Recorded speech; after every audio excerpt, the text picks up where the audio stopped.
गोलगप्पा। किरोल नाम के गांव में भीम और राम कहकर दो भाई रहते थे। उन दोनों के बीच कभी भी नहीं जमता था। उनके पिताजी और परिवार वाले जितना भी कहने से भी वो बिल्कुल भी नहीं सुनते थे। ठीक है, बीच में बताइए। पानी पूरी का गाड़ी को और राम भेल पूरी का गाड़ी को रखकर बेचना शुरू किए। वो दोनों उनके व्यापार सही से नहीं करके हमेशा लोगों के सामने झगड़ा करते रहते थे। एक दिन उन दोनों के पास श्याम नाम का एक आदमी आया। उन दोनों को झगड़ा करते हुए देखकर श्याम मन में, अरे ये दोनों बेवकूफ तो हमेशा झगड़ा करते ही रहते हैं और आखिर में इनको सुधारने का जिम्मेदारी इनका पिता ने मुझे ही दिया।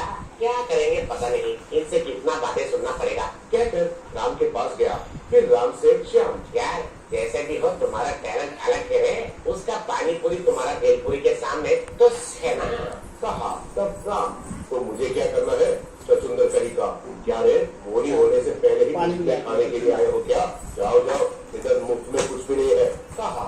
तब श्याम, अरे कौन से किस्म के इंसान हो यार तुम? तुम्हारा तारीफ किया तो उल्टा गुस्सा करने वाला केवल तुमको ही देख रहा हूँ यार। तुम जितना भी गाली देने से शर्म छोड़कर आ रहा हो ना, इसलिए जाओ रे जाओ, मैं भीम के पास जाऊंगा, वो अच्छे से पानी पूरी देता है, पता है।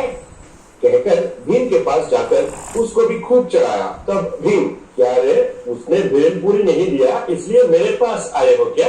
पहले उसके पास गए थे ना, मैं तो तुम्हें कुछ भी नहीं दूंगा, जाओ जाओ। कहा। तभी वहां पर एक आदमी भेलपुरी को गोलगप्पा में डालकर खा रहा था। वो देखकर आश्चर्य होकर श्याम उसके पास गया और फिर उस आदमी से, भाई दोनों को मिलाकर खा रहे हो, इतना अच्छा है क्या? पूछा। तब वो आदमी, अच्छा क्या है भाई, अद्भुत रहता है। ये बात मैंने उन दोनों भाइयों से कब से कह रहा था, सुनते ही नहीं, हमेशा झगड़ा करने में ही गुजारते रहते हैं। कहकर श्याम को वो जो खा रहा था उसमें से एक भेलपुरी गोलगप्पा दिया। वो खाके स्वादिष्ट है कहकर श्याम ने भी बहुत तारीफ किया। श्याम अगले दिन राम से भेलपुरी और भीम से गोलगप्पा खरीदकर दोनों को मिलाकर 50 रुपए में बेचना शुरू किया। ये स्वादिष्ट रहने के वजह से लोग धीरे धीरे से श्याम के पास आकर खरीद कर खाने लगे। ये सब देखकर एक दिन श्याम के पास राम आकर, क्या रे चचुंदर कही का, हमसे खरीद कर तुम ज्यादा दाम में बेच रहे हो? तुम्हारी इतनी हिम्मत, ये हमारा इलाका है। कहा। तब श्याम, क्या रे हिम्मत, ये व्यापार है रे, ये मेरा धंधा है, मेरा स्टाइल ऐसा है। वैसा भी तुम ये सब खेती बाड़ी करके तैयार किया है क्या? तुम भी सारे कहीं से ही खरीद कर इधर आकर मिलाकर बेचते हो, इसलिए तुम्हारा काम तुम करो और मेरा काम मुझे करने दो। तुम्हारा भेलपुरी नहीं बेचोगे तो बताओ, मैं दूसरा सेटअप करूंगा। कहा। वो बात सुनकर गुस्सा होकर भीम उधर आया और, क्या रे कल परसों तक हमारे पास आकर भीख मांगकर खाता था, अभी क्या ऐसे मुंह चला रहे हो? कहा।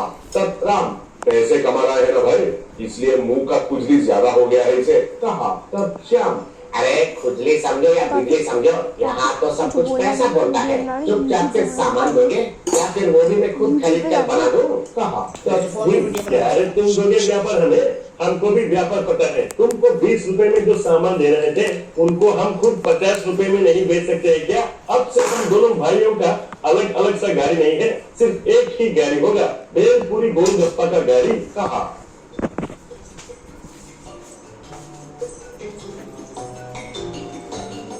ऐसे अगले दिन से राम और भीम दोनों मिलकर एक ही गाड़ी में भेलपुरी गोलगप्पा बनाकर बेचने लगे। वो पसंद आकर लोग भी अच्छे से आकर खाने लगे और ऐसे ही वे दोनों फुल बिजी हो गए थे। उसकी वजह से शाम का गाड़ी खाली हो गया। वो देखकर दोनों भाई बहुत खुश हुए।